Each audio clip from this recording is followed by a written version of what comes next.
हाँ, रंजीत उदेशी बनाम महाराष्ट्र राज्य 1965। बिल्कुल। ये केस ना अभिव्यक्ति की आज़ादी और जिसे हम अश्लीलता कहते हैं उसके कानूनों के बीच का जो टकराव है उसे दिखाता है। सोचिए, एक किताब बेचने वाले पर केस हो गया। हाँ, और वो भी एक बहुत मशहूर पर उस वक्त काफी विवादास्पद नॉवेल बेचने के लिए। कौन सी किताब थी वो? Lady Chatterley's lover.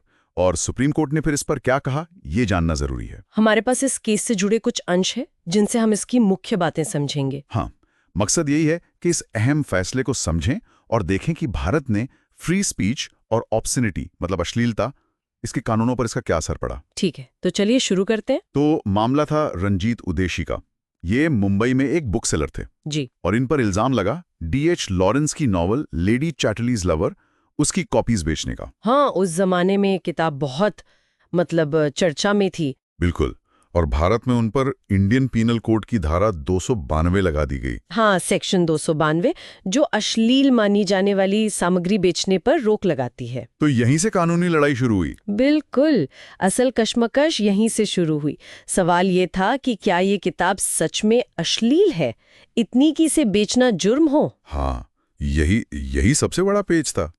उद्देशी का तर्क था कि भाई ये तो एक साहित्यिक रचना है, लिटरेचर है जी, और इसे बेचने का अधिकार उन्हें संविधान के आर्टिकल 19(1)(a) से मिलता है, मतलब अभिव्यक्ति की स्वतंत्रता, फ्रीडम ऑफ स्पीच। उनका कहना था कि आर्ट और लिटरेचर को आप ऐसे बैन नहीं कर सकते। सही। लेकिन दूसरी तरफ थी महाराष्ट्र सरकार। हाँ, उनका तर्क था कि किताब में ऐसे हिस्से हैं जो वासना और कामुक विचारों को बहुत ज्यादा उभारते हैं। तो उनके हिसाब से ये अश्लील थी। बिल्कुल। उन्होंने कहा कि देखिए, अभिव्यक्ति की आजादी है, ठीक है, पर वो अनलिमिटेड नहीं है। हाँ, ये भी बात है। संविधान का आर्टिकल 19(2) खुद कहता है कि समाज की शालीनता, नैतिकता, इसके लिए इस आजादी पर वाजिब मतलब रीजनेबल पाबंदियां लगाई जा सकती हैं। तो उनका कहना था कि किताब का ओवरऑल असर ही अश्लील है। हाँ, भले ही उसमें कुछ लिटरेरी मेरिट हो, लेकिन असर अश्लील है। तो कोर्ट के सामने बड़ा सवाल था, कहाँ कला खत्म होती है, कहाँ अश्लीलता शुरू। क्या फैसला आया आखिर? देखिए, कोर्ट ने रंजीत उदेसी की सजा को बरकरार रखा। जो निचली अदालतों का फैसला था उसे सही माना। अच्छा। लेकिन जो समझने वाली बात है वो ये कि उन्होंने अश्लीलता यानी ऑब्सेनिटी को तय कैसे किया। हाँ, किस आधार पर?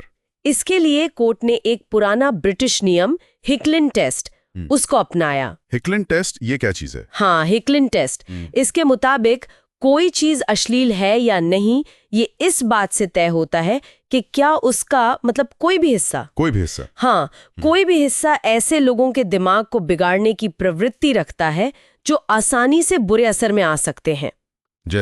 जैसे नौजवान या जिनकी सोच कह लीजिए कमजोर मानी जाती हो। और कोर्ट को लगा कि लेडी चैटरलीज लवर के कुछ हिस्से ऐसे ही थे, मतलब जो कामुक इच्छाओं को भड़का सकते थे। बिल्कुल। हालांकि ये बताना भी जरूरी है कि इस हिकलिन टेस्ट की बाद में काफी आलोचना हुई। क्यों? क्या दिक्कत थी इसमें? दिक्कत ये थी कि ये पूरी रचना को एक साथ नहीं देखता, ये सिर्फ कुछ हिस्सों पर फोकस करता है, और वो भी समाज के सबसे कमजोर माने जाने वाले तबके पर उसका क्या असर होगा। अच्छा, तो मतलब पूरी किताब के कॉन्टेक्स्ट को नहीं देखता। हाँ, कुछ हद तक। लेकिन फिर किताब की आर्टिस्टिक वैल्यू, लेखक की शोहरत, D.H. लॉरेंस तो बड़े लेखक थे, इसका कोई वजन नहीं था? नहीं, ऐसा नहीं है कि आर्टिस्टिक वैल्यू को बिल्कुल ही नजरअंदाज कर दिया। कोर्ट ने माना कि जिन किताबों में लिटरेरी या आर्टिस्टिक मेरिट हो उन्हें अलग तरह से देखना चाहिए। अगर अश्लील समझे जाने वाले हिस्से कहानी या कला के मुख्य मकसद के सामने बहुत छोटे हो, मतलब गौण हो, तो शायद उसे अश्लील ना माना जाए। तो एक बैलेंस बनाने की कोशिश हुई? हाँ, कोशिश तो थी, लेकिन लेडी चैटरलीज लवर की केस में कोर्ट को लगा कि जो आपत्तिजनक बातें थीं वो इतनी ज्यादा और अहम थी कि किताब की लिटरेरी वैल्यू के बावजूद उसे धारा 292 से बाहर नहीं रख सकते। तो कुल मिलाकर मतलब ये हुआ कि कोर्ट ने स्थापित कर दिया कि अश्लीलता पर रोक लगाना वो अभिव्यक्ति की आजादी पर एक जायज पाबंदी है। हाँ, जैसा कि आर्टिकल 19(2) में कहा गया है, उचित प्रतिबंध, रीजनेबल रेस्ट्रिक्शन। बिल्कुल। इस केस ने भारत में ऑब्सिनिटी लॉ और फ्रीडम ऑफ स्पीच के बीच एक तरह से लकीर खींच दी और हिकलिन टेस्ट को भारतीय कानून का हिस्सा बना दिया, कम से कम उस समय के लिए। जी हाँ, इसने साफ किया कि नैतिकता और शालीनता के नाम पर फ्री स्पीच को लिमिट किया जा सकता है।